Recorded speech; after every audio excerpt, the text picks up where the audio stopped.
डरते हुए उस ब्रेसलेट को पहन लेता है।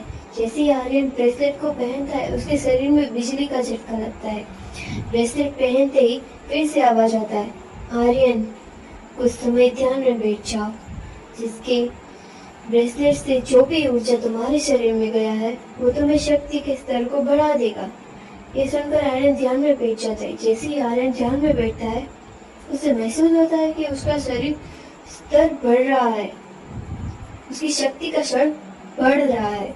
यह महसूस करते ही ध्यान में ही उसके चेहरे पर एक स्माइल आ जाता है। जैसे ही आर्यन ध्यान से बाहर आता है, वो खुश होकर इधर उधर देखते हुए बोलता है, आप कौन हो? मेरा शक्ति का स्तर कैसे बढ़ गया? प्लीज बताइए ना। आर्यन का बोलना जैसे ही खत्म हुआ, तभी फिर से आवाज आ जाए, मैं तुम्हारे ब्रेसलेट में हूँ। अगर तुम मुझसे मिलना चाहते हो तो इस ब्रेसलेट को रगड़ो। जैसे ही तुम ब्रेसलेट को रगड़ोगे, तभी एक दरवाजा खुलेगा, उसी दरवाजे में प्रवेश कर जाना। ये बात सुनकर आर्यन धीरे से ब्रेसलेट को रगड़ता है। तभी एक तेज रोशनी के साथ एक दरवाजा खुलता है। उस दरवाजे के अंदर एक सफेद रोशनी निकल रहा था।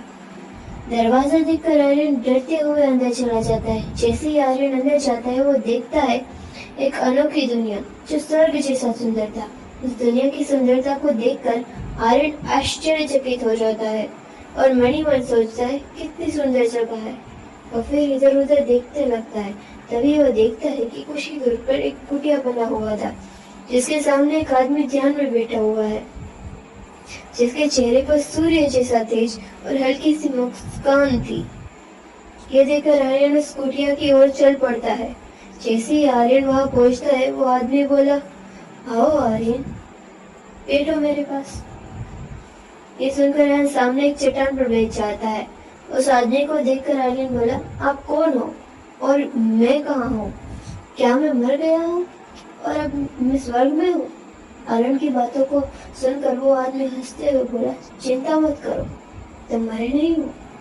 और रही बात इस दुनिया की और मेरे नाम की बात, तो ये आयामी दुनिया है और मेरा नाम दिव्यांश है।